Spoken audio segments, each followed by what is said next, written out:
எல்லாருக்கும் வணக்கம். முதல்ல எல்லாருக்கும் குடியரசு தின நல்வாழ்த்துக்கள். சுதர்ஷன் சொன்ன மாதிரி அப்படி ஒன்றும் பயங்கரமான ஒரு ப்ரெஸ் மீட்டோ அந்த மாதிரிலாம் ஒன்றும் இல்லை. எனக்கு இந்த கூலி ரிலீஸ்க்கு அப்புறம் உங்களை யாரையுமே சந்திக்கல. யூஸ்வலாக ஒரு படம் ரிலீஸ் ஆனதுக்கப்புறம் ஏதோ ஒரு தேங்க்ஸ் மீட்டோ சக்ஸஸ் மீட்டோ இல்லை ஏதோ ஒரு வகையில் சந்திச்சிருவேன். இந்த தடவை சந்திக்க முடியல. கிட்டத்தட்ட ஒரு 6 மாதம் வச்சுன்னு நினைக்கிறேன். அந்த நீலம் பண்பாட்டு மையம் போகும்போது அப்பவும் பேசணும்னு நினச்சேன். பட் ஆனால் கொஞ்சம் அவசரமாக போக வேண்டியிருந்ததால் அப்பவும் சரியாக பேச முடியல. ஸோ அடுத்த படத்துக்கு மூவ் ஆகிறதுக்குள்ளே என் சைட்லேருந்து ஒரு 2-3 விஷயம் நிறைய இந்த சோஷியல் மீடியாவில் போயிட்டு இருந்தது. அதுக்கு நான் அட்ரஸ் பண்ணணும்னு நினச்சேன். ஸோ அதுக்காக தான். ஸோ முதல்ல கூலியிலேருந்தே ஆரம்பிச்சுதான் நினைக்கிறேன். முதல்ல மக்களுக்கு நன்றி. 35 நாள் கிட்ட கூலி தியேட்டரில் ஓடிச்சுன்னு நினைக்கிறேன்.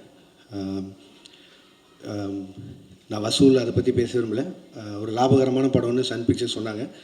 அண்ட் 1000 விமர்சனங்களை தாண்டி அந்த படம் 35 நாள் ஓடினதுக்கும் இல்லை இவ்வளோ தூரம் வசூல் பண்ணதுக்கும் மக்களுக்கு மிகப்பெரிய நன்றி. அண்ட் பத்திரிகையாளர்களுக்கு நன்றி. அண்ட் யூடியூபர்ஸ் எந்தெந்த வகையில் அந்த படத்தை பற்றி பேசினாங்களோ, மீம் கிரியேட்டர்ஸ், ரிவ்யூவர்ஸ், கிரிட்டிக்ஸ் எல்லாருக்குமே ஒரு மிகப்பெரிய நன்றி. அதில் வந்த கிரிட்டிக்ஸ் வந்து நிறைய விஷயங்கள் என்னை யோசிக்க வச்சுருக்கு. எப்படின்னா, ஸோ இதுதான் எங்கிட்ட எதிர்பார்க்குறாங்க, இந்த மாதிரி கதை சொல்கிறது தான் எதிர்பார்க்குறாங்கங்கிற வரைக்கும் நிறையா விஷயம் நானும் அதில் லேர்னிங்காக எடுத்திருக்கேன். அண்ட் அதை என்னோடய அடுத்தடுத்த படங்களில் அவ்வளோ தூரம் விமர்சனங்கள் இல்லாத படங்களை தர முயற்சி செய்வேன். நன்றி. அண்ட் அதுக்கடுத்து ரஜினி சார், கமல் சார் படம், அதை பற்றியும் நிறைய விமர்சனங்கள் போயிட்டு இருந்தது. என்ன எது கிளாரிட்டி இல்லாமல் அதை பற்றியும் என் சைட்லேருந்து ஒரு கிளாரிட்டி கொடுத்துணுன்னு ஆசைப்பட்டேன். கூலி ரிலீஸ் ஆகிற டைமில் 2 பேருமே மீட் பண்ணேன். அண்ட் 2 பேருமே இந்த மாதிரி ஒரு படம் பண்ணலான்னு சொன்னாங்க. எனக்கு அது மிகப்பெரிய ஆப்பர்ச்சுனிட்டி. கிட்டத்தட்ட 46 வருஷம் கழித்து 2 பேரும் ஒன்று சேர்றாங்க அப்படின்னா, அவங்க வந்து என்னை டைரக்ட் பண்ண சொல்லி கேட்டதே எனக்கு பெரிய விஷயமா இருந்தது. ஆனால் எனக்கு அப்போ கைதி 2 இருந்தது. கைதி 2 தான் என்னோடய இமீடியட் நெக்ஸ்ட் ஃபிலிமாக இருந்தது. பட் ஆனால் இந்த ஆப்பர்ச்சுனிட்டியை மிஸ் பண்ண முடியல. ஸோ அதனால் நான் ப்ரொடக்ஷன் சைடில் சொல்லிவிட்டு நான் இந்த படம் முடிச்சுட்டு வந்துடுறேங்க, ஏன்னா இது திருப்பி இப்படி ஒரு ஆப்பர்ச்சுனிட்டி கிடைக்காதுன்னு சொல்லிட்டு நான் வந்துட்டேன். ஒரு 1.5 மாதம் சின்சியராக எழுதினேன். முடிஞ்ச அளவுக்கு ட்ரை பண்ணேன் 2 பேரையும் வச்சு ஒரு படம் பண்ணுறதுக்கு. 1.5 மாதம் கழித்து நேரில் போய் மீட் பண்ணி 2 பேருக்கும் தனித்தனியாக நரேஷன் போச்சு. 2 பேரும் ஈக்குவலாக எக்ஸைட் ஆனாங்க கதை மேலே. பட் ஆனால் என்னென்னா, 2 பேரும் நிறைய ஆக்ஷன் ஃபிலிம்ஸ் கண்டினியூஸாக பண்ணிகிட்ருக்காங்க. ஜெயிலர் 2 வரைக்கும் ரஜினி சார் ஆகட்டும், இப்போது கமல் சாரோட அடுத்து அன்பரி மாஸ்டர் டைரெக்ஷனில் வர படமாகட்டும். ஸோ எல்லாமே ஹெவி ஆக்ஷனாக இருக்குது. திரும்பவும் கேப் இல்லாமல் இன்னொரு ஆக்ஷன் போகணுமாங்கிறது தான் அவங்களுக்குள்ள ஒரு கேள்வியாக இருந்து, 2 பேரும் ஒரு லைட் ஹார்ட்டட் ஃபிலிமாக எதிர்பார்த்துட்டு இருக்காங்கிறது தான் எனக்கு அது மூலிமா தெரிஞ்சு 2 பேரும் சொன்னாங்க. பட் லைட் ஹார்ட்டட் ஃபிலிம் எனக்கு பண்ண வராது. அண்ட் அதை நான் ஜெனுனாக சொல்லிட்டு வெளில வந்துட்டேன். பட் ஆனால் நான் இப்போது சொல்லிட்டு போனதுக்கப்புறம் எப்போ திருப்பி வருவேன்னு தெரியாது கார்த்தி சாருக்கும் அவங்க டீமுக்கும். ஸோ அதனால் அவருக்கு கைதி 2க்கு இருந்த ஸ்லாட்டுக்கு இன்னொரு டைரக்டர் கொடுத்துட்டாரு. இதுதான் ஆக்சுவலாக நடந்தது. அண்ட் அந்த கேப்பில் வேறு என்ன பண்ணலாம் அப்படின்னு யோசிக்கும்போது மைத்ரி பிக்சர்ஸ் வந்து அவங்க எனக்கு கிட்டத்தட்ட ஒரு 6 இயர்ஸ் முன்னாடியே ஒரு அட்வான்ஸ் கொடுத்துருந்தாங்க. சரி, அந்த கமிட்மெண்ட்டை கிளியர் பண்ணிடலான்னு யோசிக்கும்போது எனக்கு அல்லு அர்ஜுன் சார் ரொம்ப பிடிக்கும். ஒரு 3-4 வருஷமாக பேசிகிட்டு இருக்கோம் ஏதோ ஒரு படத்தில் கொலாப் பண்ணலான்னு. ஸோ இது எல்லாமே சேர்ந்து அமைஞ்சு வந்த மாதிரி இருந்தது. ஸோ இந்த கேப்பை யூஸ் பண்ணி இப்படி ஒரு படம் பண்ணிட்டு வந்துடலான்னு யோசிச்சது தான். அதுவும் நிறையா சம்பளம் கேட்டேன், அதனால கைதி 2 பண்ணல அப்படிலாம் போட்டுதான். அப்படிலாம் இல்லை, சம்பளம்ன்றது உங்களுக்கு தெரியும். மார்க்கெட்டும் ப்ரொடியூசரும் நிர்ணயிக்கிறது தான். நான் எவ்வளோ டிமாண்ட் பண்ணாலும் நம்ம படம் என்ன பண்ணியிருக்கோம் அதுக்கு தகுந்த மாதிரி தான் நம்ம சம்பளமும் இருக்கும். ஸோ அந்த ஒரு விஷயம் கிளியர் பண்ணணும்னு நினச்சேன். லாஸ்ட் வீக் அவங்க எல்லோரையும் மீட் பண்ணி பேசிட்டேன். ஸோ என்னோடய அடுத்த படம் கைதி 2வாக தான் இருக்கும். அது ஏன் நான் ரொம்ப சால்ட்டாக சொல்கிறேன்னா, அந்த எல்சியூ இல்லை, எல்சியூ க்ளோஸ் ஆகிடுச்சு அதெல்லாம் போட்டிருந்தாங்க. அது வந்து ஜி ஸ்குவாட் இல்லை. ஜி ஸ்குவாட் க்ளோஸ் பண்ணுறேன்னா நான் க்ளோஸ் பண்ணிடலாம். எல்சியூன்றது வந்து ஃபர்ஸ்ட் ஆஃப் ஆல் அந்த பேரே நான் வைக்கல. அது வந்து ஃபேன்ஸாக அவங்க தெரியல எல்சியூன்னு ஒரு நாள் சொன்னது, நான் அதை ஃபாலோ பண்ணிருக்கேன். ஸோ அதை டக்குன்னு நான் ஒருத்தன் மட்டும் முடிவு பண்ணி இல்லை எல்சியூவில் படம் வராது அப்படிலாம் சொல்ல முடியாது. கைதி 2 ஆகட்டும், விக்ரம் 2 ஆகட்டும், ரோலெக்ஸ் இண்டிவிஜுவல் ஃபிலிம் ஆகட்டும், இதெல்லாம் என்னோடய கமிட்மெண்ட்ஸ். ஸோ இதை நான் பண்ணாமல் போக முடியாது. இது எல்லாமே என்னோடய கமிட்மெண்ட்ஸ். ஸோ அதனால் எல்சியூ மூடப்படலை, திருப்பி ஓப்பன் ஆகும். இந்த அல்லு அர்ஜுன் சார் படம் முடிச்சோன்னே அது இப்போ தான் ஆக்சுவலி ப்ராப்பராக ஓப்பன் ஆகும்னு நினைக்கிறேன். அண்ட் அதுக்குள்ளே ப்ரொடக்ஷனில் பென்ஸ் இருக்குது, அதுவும் எல்சியூக்குள்ளே தான் வருது. ஸோ ஏதோ ஒரு பாயிண்டில் எல்சியூ சம்மந்தமான படங்கள் வந்துகிட்டே இருக்கும். அண்ட் இதுதான் மொத்த கிளாரிட்டி. அண்ட் அமீர்கான் சார் படத்தை பற்றியும் சொன்னாங்க. அமீர்கான் சாரும் நானும் ஒரு படம் பண்ணுறதா இருந்தது. அண்ட் இப்பவும் பேசிட்டு தான் இருக்கோம். இத்தனை கமிட்மெண்ட்ஸ் எனக்கும் இருக்குது, அவருக்கும் நிறைய கமிட்மெண்ட்ஸ் இருக்குது. ஸோ அது எப்போன்னு தெரில, பட் ஸ்டில் அது பேசிகிட்டு இருக்கோம்.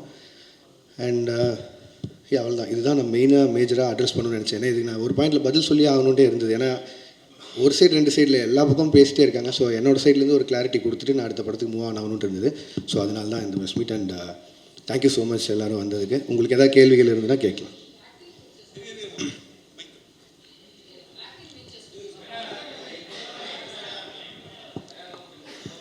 வாழ்த்துக்கள். First thanks ma'am. Acting ventures பற்றி பேசவே இல்லையே. அதான் மேம் இப்போ தான் ஆரம்பிச்சிருக்கு, ஒரு 2 ஸ்கெடியூல் முடிஞ்சிருக்கு. அது அருண் பேசினா நல்லாயிருக்கும்னு நினைக்கிறேன், அதனால் நான் பேசணும்னு நினைக்கிறேன். இன்னொரு 25 டேஸ் பேலன்ஸ் இருக்குது. அந்த படம் ஷூட் முடிச்சுட்டு நான் அடுத்து அல்லு அர்ஜுன் சார் படத்துக்கு மூவ் ஆகிடும். லோகேஷ் சார், உங்களுக்கு நடிக்கிறது ஈஸியாக இருக்கா, டைரக்ஷன் பண்ணுறது ஈஸியாக இருக்கா? எல்சியூவில் தனுஷ் சிம்புலாம் சேர்த்துக்கு வாய்ப்பு இருக்கா சொல்லுங்கள். ஏன்னா இவ்வளோ கேள்வி நடிக்கிறது அவ்வளோ ஈஸியாக இல்லைங்க, கஷ்டமாக தான் இருக்குது எனக்கு தெரிஞ்சு. அதான் நான் புதுசாக ஏதாவது கற்றுக்கணும், சும்மா இருக்க டைம் இப்படி ஏதாவது செலவு பண்ணணும்னு சொல்லி பார்த்தது தான். அண்ட் அருணுக்கு எனக்கு கம்ஃபர்ட் இருந்தது, ஃப்ரெண்டு வேறு. ஸோ அதனால் ஈஸியாக அந்த படம் பண்ணிட முடியும்னு நினச்சேன். பட் ஆனால் அவ்வளோ ஈஸி இல்லை, கஷ்டம் தாங்க அது. திருப்பி அது கன்டினியூ பண்ணணும்னா இல்லையா தெரியல. இப்போ சொன்னேன்ல இவ்வளோ லைனப் இருக்குது, ஸோ அதெல்லாம் பண்ணணும். ஸோ தெரிலங்க. Lokesh, hello. Yes sir. So initial டேஸில் like lot of positive reviews வந்தது. லைக் நிறைய உங்களுக்கு நீங்கள் தான் மோஸ்ட் செலிபிரிட்டி டேரக்டர் அப்படிங்கிற மாதிரிலாம் நிறைய போயிட்டு இருந்தது. ரீசெண்டாக நெகட்டிவ்ஸும் இருக்குது, லைக் ஹேட்ரடும் இருக்குது. So handling both these things, different spectrum, like அதை எப்படி பார்க்குறீங்க? Like how you handle those? இல்லைங்க, நான் அதான் முன்னாடி தான் நான் சொல்கிறது ஒன்று தான். நான் அதை எதுவும் பர்சனலாக எடுத்துக்க மாட்டேன், ஏன்னா அது என்னோடய வேலை. இப்போ வந்து என்னோடய ஃபஸ்ட்டு படம் இல்லை கூலி, என்னோடய ஃபஸ்ட்டு படம் மாநகரம். கிட்டத்தட்ட 9 வருஷமாக எவ்வளோ பாராட்டுகள் வாங்கியிருப்பேன்னு எனக்கு தெரியும். அவ்வளோவே பாராட்டிட்டு இருக்காங்க. டக்குன்னு விமர்சனம் வரும்போது அதை மட்டும் நான் ஒத்துக்க மாட்டேன்னு சொல்கிறது நியாயம் இல்லை. அண்ட் படங்கிறது மக்களுக்காக, அது அவங்களுக்கு காட்டும்போது விமர்சனம் வரும்போதும் அதை ஏற்று தான் ஆகணும்.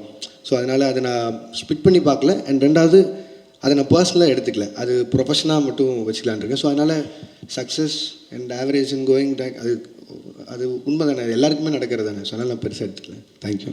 Hello, hi sir. Bhuvnesh from the Hindu. You have a very loyal and passionate fan base, sir. அவங்க உங்களுக்கு கிரிட்டிசைஸ் பண்ணுறப்போ கூட it comes from a place of emotional investment that they've had over the years. இவ்வளோ படங்கள் பண்ணதுக்கப்புறம் how do you now define the relationship that you have with your audience?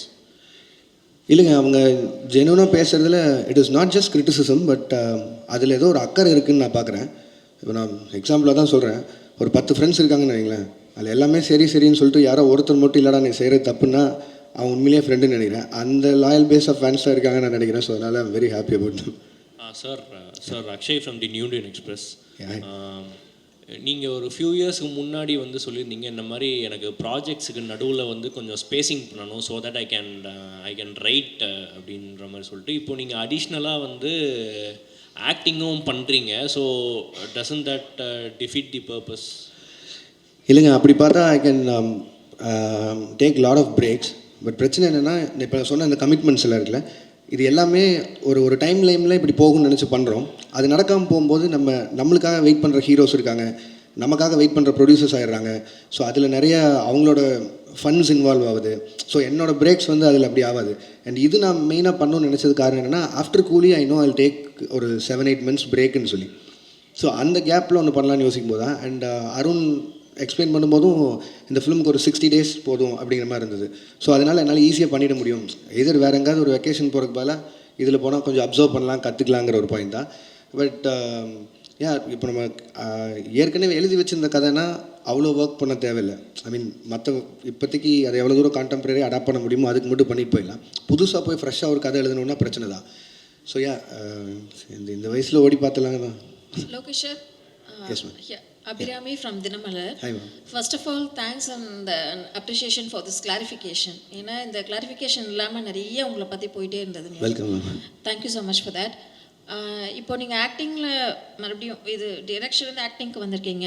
To you have any idea to extend this acting? ஏன்னா இப்போ 2 schedule முடிச்சிருக்கேன்னு சொல்லியிருக்கீங்க. So திரும்ப action பண்ணலாமா, நடிக்கலாமா, இல்லை நீங்கள் டைரக்ஷனுக்கே திரும்பி போயிடலாம் அப்படின்னு முடிவு? இல்லை மேம், திரும்பி போகிறக்கான விஷயமே இல்லை. இடையில ஸ்கூலில் லீவ் விட்ட மாதிரி தான், அந்த கேப்பில் ஓடி போய் நடிச்சுட்டு வந்தேன். பட் ஆனால் என் ப்ரொஃபஷன் டைரக்ஷன் தான் மேம், நான் அதில் தான் இருக்க போகிறேன்.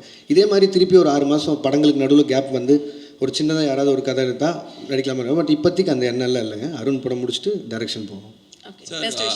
Thank you ma'am. சார் அல்லு அர்ஜுன் படம் இரும்பு கை மாயாவி.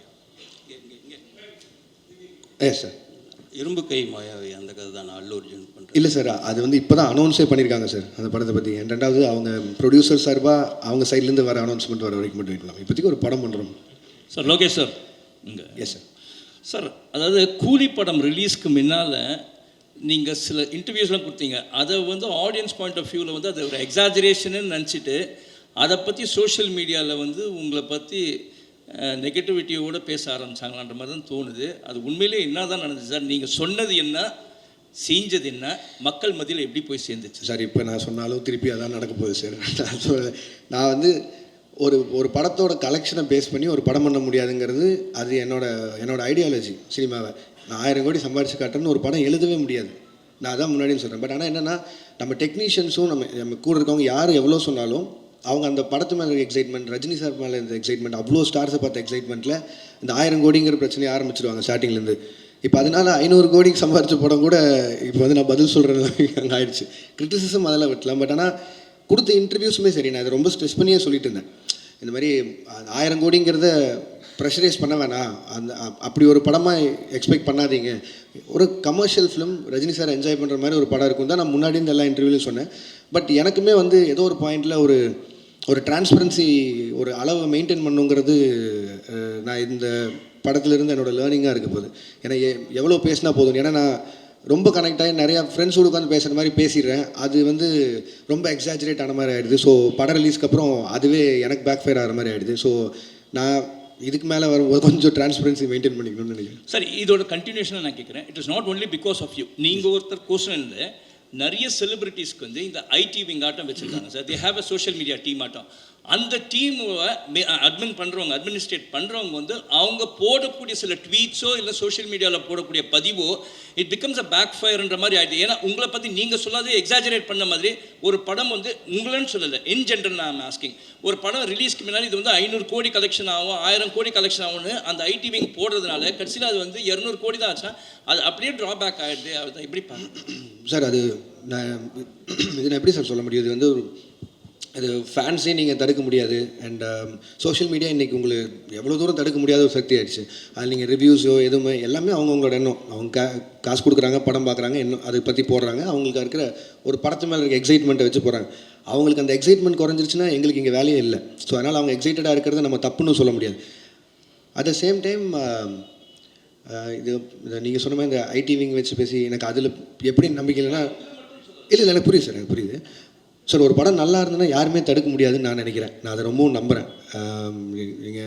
நான் உதாரணமாக மற்ற படங்கள் எடுக்காமல் என் படத்தை எடுக்கிறேன். மாநகரம் ரிலீஸ் ஆகும்போது யாருக்குமே அங்கே அடையாளமே கிடையாது, சந்தீப் ரஜினா தான். பட் அந்த படத்தை கொண்டு போய் சேர்த்தது நீங்கள் தான். அன்றைக்கி 50 நாள் ஓடிச்சு. அப்போது அதுக்கு நல்லா இருக்குங்கிற மாதிரி தான் ஏதோ ஒரு நம்பிக்கையில் போய் அந்த படத்தை போய் பார்த்தாங்க. ஸோ அதனால் அதுக்கப்புறம் எல்லோரும் ஸ்டார்ஸ் கூடயும் வேலை செஞ்சுட்டேன். அவங்களோட போஸ்டர்ஸ் வச்சாலே படம் போயிடும். பட் ஆனால் யாருமே இல்லாமல் ஒரு போஸ்டரில் இருக்கும்போது கூட மக்கள் வந்து பார்த்தாங்க. ஸோ ஒரு படம் நல்லா இருக்குன்னா இது எதுவுமே தடுக்காதுங்கிறது நான் நம்புகிறேன் சாலிடாக.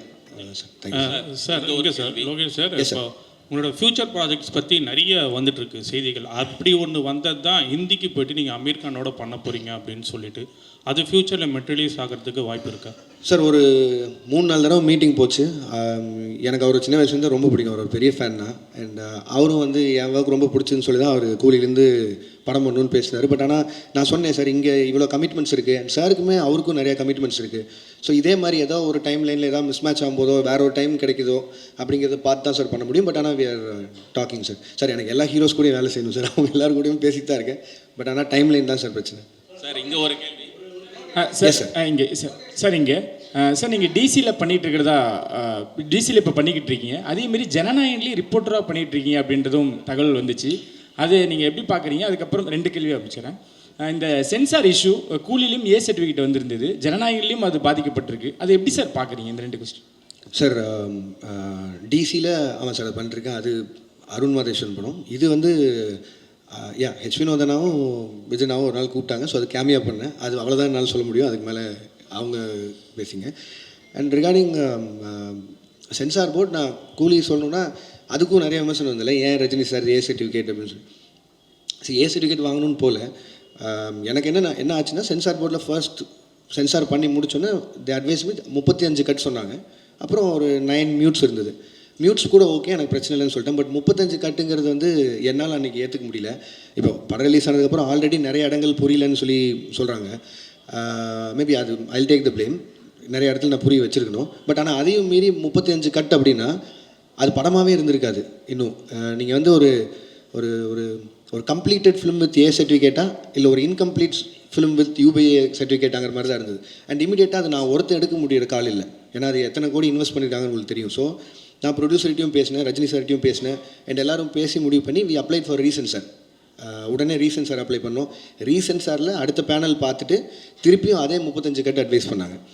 பட் அட்வைஸ் பண்ணுறதை தாண்டி ரீசன் சார் எனக்கு சொன்னது என்னென்னா, தீமேட்டிக்காகவே இது அதாவது பிணங்களை எரிக்கிறதும் இந்த மாதிரி பண்ணுறதுங்கிறதும் தீமேட்டிக்காகவே எனக்கு இந்த மாதிரி பண்ணணும். அண்ட் எங்களுக்கான ரிலீஸ் டைம் இருக்குது.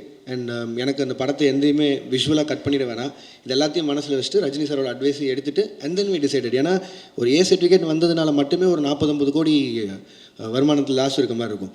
பட் ஆனால் அது சன் பிக்சர்ஸ் எனக்கு கொடுத்த ஃப்ரீடம், ரஜினி சார் எனக்கு கொடுத்த ஃப்ரீடம், லோகேஷ் உங்கள் காலாக இருக்கட்டும், உங்களுக்கு என்ன தோணுதோ பண்ணுங்கன்னு.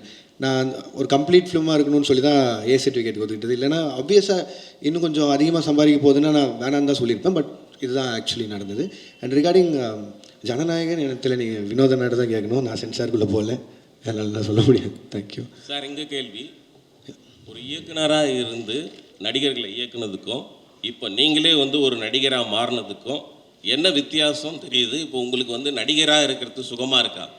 இப்போ தான் உங்கள்கிட்ட அங்கே சொன்னேன், ஆனால் உங்களுக்கு தம்ப்நெயில் வேணும். அதுக்காக சுகமாலாம் இல்லை, நான் நல்லா இல்லை, கொஞ்சம் கஷ்டமாக தான் இருக்குது. டைரக்ஷன் நமக்கு தெரிஞ்ச வேலை செய்கிறதுக்கும் தெரியாத வேலை செய்கிறதுக்கு வித்தியாசம் தான். சார், மீனாட்சி சுந்தரம், உங்கள் படங்களில் நிறைய வன்முறை இருக்குது, வெட்டு குத்து ரத்தம் குரூரெல்லாம் இருக்குது. இது வந்து சமூகத்துக்கு நல்லதில்லை. லோகேஷ் கனகராஜ் ஒரு மனநல டாக்டர் கூட பார்க்கணும் அளவுக்கு உச்சமாக கமெண்ட் வந்தது. அதை பற்றி என்ன நினைக்கிங்க? ஒன்று. ரெண்டாவது, ஜனநாயகன் நீங்கள் மலேசியாலாம் போய் விஜய் சாருக்கு நிறைய சப்போர்ட் பண்ணீங்க, சினிமா வாழ்க்கைக்கு அண்ணன் நீங்கள். அடுத்து இந்த ஏப்ரல் மே பிரச்சாரத்துக்காக போவீங்களா? அந்த வகையிலும் சப்போர்ட் இருக்குமா? காலையில் நேரம் ஏன்னா சொல்லிடுறேன். இல்லை, நான் அந்த வன்முறை இது வந்து ஆனால் இப்போ நான் வந்து ஒரு சினிமா டைரக்டர் ஆகணும்னு நினச்சி வரும்போது, நான் சின்ன வயசுலேருந்து என்ன படங்கள் பார்த்து வந்தேனோ, நான் ஒரு ஆக்ஷன் ஃபிலிம் டைரக்டர் ஆகணும்னு தான் வந்தேன். நான் தேவர் மகன் விருமாண்டியெல்லாம் பார்த்து தான் வந்தேன். நான் மனநல மருத்துவமனைக்கெலாம் போகல, நான் டைரக்டர் ஆகணும்னு முடிவு பண்ணி தான் இங்கே வந்தேன். அண்ட் இப்போ அதையும் தாண்டி இப்போது கில்பில் ஆகட்டும், வெளிநாட்டு படங்கள் பார்த்தா அதுக்கும் ஆஸ்கர்லாம் கிடைக்குது, அதாவது ஆக்ஷன் படங்களுக்கு.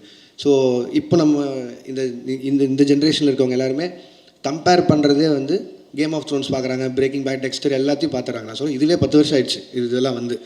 அப்போ என்னென்னா அவங்க ஆன் பார் நாங்கள் பார்க்குற இந்த வெப் சீரிஸ் அளவுக்கு இருக்கா அப்படிங்கிறதா கம்பேரிசன் வைக்கிறாங்க.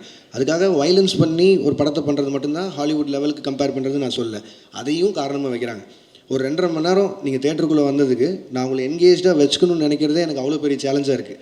இதில் இந்த சோகால்டு வயலன்ஸ் நான் வயலன்ஸ்னே சொல்ல விரும்புகிறேன், அது ஒரு ஆக்ஷன் படம். நான் எப்படி ஜாக்கி சானை பார்த்தோம், எப்படி ப்ரூஸ்லி பார்த்தோம், அர்னால்டோ பார்த்தோம், இப்படிலாம் பார்த்து தான் வந்தோம். அதுக்கப்புறமா ரஜினி சார் பார்த்தோம், நம்ம ஊர்லேயே கமல் சார் பார்த்தோம், எல்லா ஆக்ஷனும் விஜயகாந்த் சாரோட ஒன்று தேட்டரில் விடாமல் பார்த்தோம். இதெல்லாம் தான் ஒரு ஆக்ஷன் டைரக்டர் ஆகணும்னு மாற்றுறது. இது எப்படின்னா, இப்போ வந்து ஏதோ ஒரு பக்கம் பார்த்துட்டு இந்த மாதிரி நீங்கள் சொன்ன மாதிரி இன்ஃப்ளூயன்ஸாக இப்படி பண்ணுறாங்க அப்படின்னா, அது அவ்வளோ ஈஸியாக அப்படி சொல்லிட்டு கடந்து போகிற விஷயம் இல்லைண்ணே. ஒரு தப்பு நடக்குது, அதுக்கு இந்த டேரக்டரோட படம் தான் காரணம்னு சொல்லிட்டா அது அவ்வளோ ஈஸி இல்லைண்ணே. இப்போ எனக்கு ஒரு பொறுப்பு இருக்கணும்னு சொல்கிறீங்களே, இருக்குது, சமூக பொறுப்பு இருக்குது, ஓகே, நான் வயலன்ஸ் கம்மியாக, பார்க்குறவங்களுக்கும் அந்த பொறுப்பு இருக்கணும் இல்லைண்ணே. அப்புறம் எதுக்குன்னு படிக்கிறோம், எதுக்கு இத்தனை பேர் அப்பா அம்மா வளர்த்து எவ்வளோ பேர்கிட்ட அட்வைஸ் கேட்குறோம், எல்லாருமே இருக்குல்ல. ஸோ அது ஈஸியாக கடந்து போகிற விஷயமே இல்லைன்றேன். அதையும் மீறி உங்களை ஒரு சினிமா ஒரு 2.5 மணி நேரம் பொழுதுபோக்கு படம் உங்களை மாற்றுதுன்னா மனசார நம்ம எவ்வளோ வீக்காக இருக்கும். அப்போ நாளைக்கு எதில் வேணாலும் இன்ஃப்ளூயன்ஸ் ஆகும்ல, அது நம்ம தானே, நம்ம கையில் தானே இருக்குது. அதுக்கு அதை காரணம் காட்டிடக்கூடாதுன்னு சொல்கிறேன். 2 சைடும் பொறுப்பாக இருக்கணும்னு தான் நான் சொல்கிறேன். லோகேஷ் பிரச்சாரம் தான் என்ன இல்லைண்ணே, அரசியலுக்கு எனக்கு என்னென்ன சம்பந்தம். ஒரு இப்போ தேவதாஸ் படம் பண்ணுறீங்க, தேவதாஸில் இந்த கெட்டப் தானா? ஏன்னா தேவதாஸ்னாவே தாடி வச்சுன்னு தான் வரணுமா?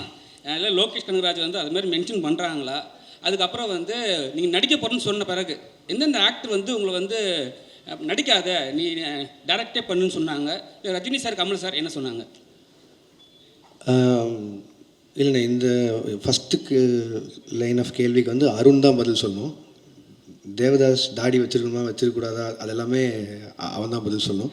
இது வந்து அவன் இப்படி வர சொன்னான், அதனால் நான் இப்படி நடிச்சிட்ருக்கேன், அவள் தான் என்னால் பதில் சொல்ல முடியும். அண்ட் இல்லைண்ணா, நான் ரஜினி சார்கிட்ட போகிறதுக்கு முன்னாடி அவர் தெரியும் நான் நடிக்கிறேன். நான் இப்போ கூலியிலேருந்து வரும்போது அவர் வாழ்த்துக்கள் தான் சொன்னார், கமல் சார் வாழ்த்துக்கள் தான் சொன்னார்.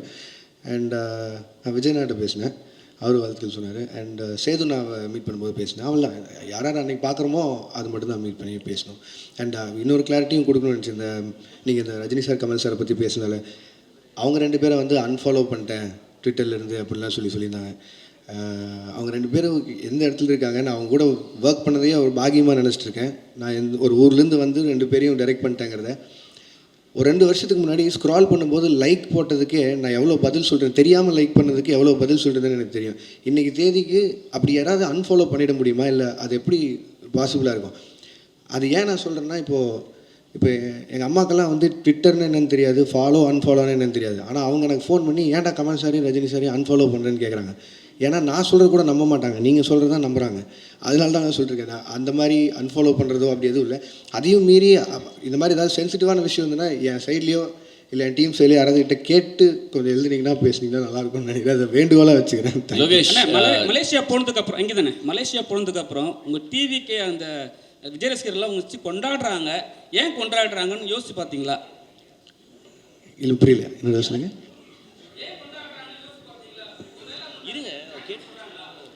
இல்லைங்க, நான் அவருக்கு கூட 2 படம் ஒர்க் பண்ணியிருக்கேன். அந்த 2 படமும் அவங்களுக்கு பிடிச்சிருக்கு, அதனால கொண்டாடுறாங்க. என்ன மட்டும் இல்லையே, நெல்சனையும் கொண்டாடினாங்க, அட்லியும் கொண்டாடினாங்க. லோகேஷ் என்ன சார்? லோகேஷ் ஒரு நிமிஷம் சார். எது சார் புரியல? ஒரே நிமிஷம். இல்லை சார், அப்படியெல்லாம் எதுவும் நடக்கல சார். இல்லை லோகேஷ் ஒரே ஒரு யா நீங்கள் அல்லு அர்ஜுனை வச்சு அட்லியும் பண்ணுறாரு, அல்லு அர்ஜுனை வச்சு இப்போ நீங்கள் லோகேஷ் கனகராஜும் பண்ண போகிறாரு. ஸோ 2 பேருக்கும் உள்ள அந்த காம்பினேஷனில் ஒரு ஹெல்த்தியான ஒரு காம்படிஷன் இருக்குமா? யார் பெஸ்ட்டாக பண்ணுறது அல்லது யார் படத்தை பீட் பண்ணுறது அப்படின்னு சொல்லிட்டு? இல்லைங்க, 2 பேருமே எங்களோட அடையாளம் தமிழ் இண்டஸ்ட்ரி. ஸோ முடிஞ்ச அளவுக்கு இங்கே இருக்கிற இண்டஸ்ட்ரியை எவ்வளோ தூரம் மேலே கொண்டு போகிறோங்கிறது ஐடியா. அது அட்லீஸ்ட் சைடில் அவர் ட்ரை பண்ணுறாரு, என் சைடில் நான் ட்ரை பண்ணுறேன். 2 பேரும் ஃப்ரெண்ட்ஸ் தான். ஸோ அதனால் யார் படம் ஜெயிச்சாலும் அதிகமாக சம்பாதிச்சாலும் சந்தோஷம் தான். ஸோ தமிழ் இண்டஸ்ட்ரியிலேருந்து தானே போகுது. 2 பேருக்குமே லோகேஷ் உங்களுக்கு ஸோ என்னென்ன படங்கள் அப்டேட் பண்ணுங்கள் சார் உங்கள் ப்ரொடக்ஷன்? Yes ma'am. அது ப்ரொடக்ஷன் ஐடியாவே வந்து எனக்கு இவங்க பொட்டன்ஷியல் ட்ரீம் வாரியர் பிக்சர்ஸ் அவங்களோட அந்த டைமில் அவங்க கண்டினியூஸாக படங்கள் பண்ணிருந்தாங்களே, மாநகரம், மாயா, அருவி, ஜோக்கர், அந்த மாதிரி. ஸோ அது மாதிரியான ஒரு சின்ன பட்ஜெட்டில் படங்கள் பண்ணுங்கிறது ஆசை. இப்போதைக்கு மிஸ்டர் பாரத்னு சொல்லிட்டு நிரஞ்சன் டைரக்டர் அவர் எடுத்த படம், அது முடிஞ்சிச்சு, போஸ்ட் ப்ரொடக்ஷனில் இருக்குது, ரிலீஸ்க்கு தயாராகிட்டு இருக்குது. ரத்னகுமார் டைரக்ட் பண்ணுற படம் 29ன்னு சொல்லி, அது நானும் Karthik Subbaraj sir, Karthik Santhanam, Stone Bench அவங்களும் சேர்ந்து தயாரிக்கிறோம். அந்த படமும் ஷூட்டிங் முடிஞ்சிச்சு, அது போஸ்ட் ப்ரொடக்ஷன் ரெடி ஆகிட்டு இருக்கு. அண்ட் பாக்யராஜ் கண்ணன் டைரக்ட் பண்ணுற படத்தில் வந்து பென்ஸ், அது ஷூட் போயிட்டுருக்கு. அது எனக்கு தெரிஞ்சு பெரிய படம், அதனால் அது கொஞ்சம் இன்னும் கொஞ்சம் நிறையா ஷூட் போகும்னு நினைக்கிறேன். ஸோ இதில் மிஸ்டர் பாரத்தும் பென்ஸும் வந்து நான் மட்டும் ப்ரொடியூசர் இல்லை, என் கூட Sudhan sir and Jagadish bro அவங்களோட கம்பெனிஸும் இன்வால்வ் ஆயிருக்கு. இதான் இப்போதைக்கு. லோகேஷ் லாஸ்ட்டாக ஒரு கேள்வி. உங்களை பற்றி சோஷியல் மீடியாவில் லோகேஷ், எஸ் சார், உங்களை பற்றி சோஷியல் மீடியாவில் ஒரு நடிகையோட சேர்த்து காதல், லவ் அது இதுன்னு வந்துட்டு இருந்தது. இருந்தது சார். இல்லை நீங்கள் ஏதாவது அந்த மாதிரி போயிட்டு இருக்கா? ஃபேமிலியாக போகிறீங்களா? இல்லை சார், எனக்கு ஆல்ரெடி ஃபேமிலி இருக்குது சார், அது இல்லை sir. Second family. Thank you sir. Sir and sir இங்கே சார் ஒரே ஒரு சின்ன கேள்வி என்னன்னா, அது முக்கியமான கேள்வியும்.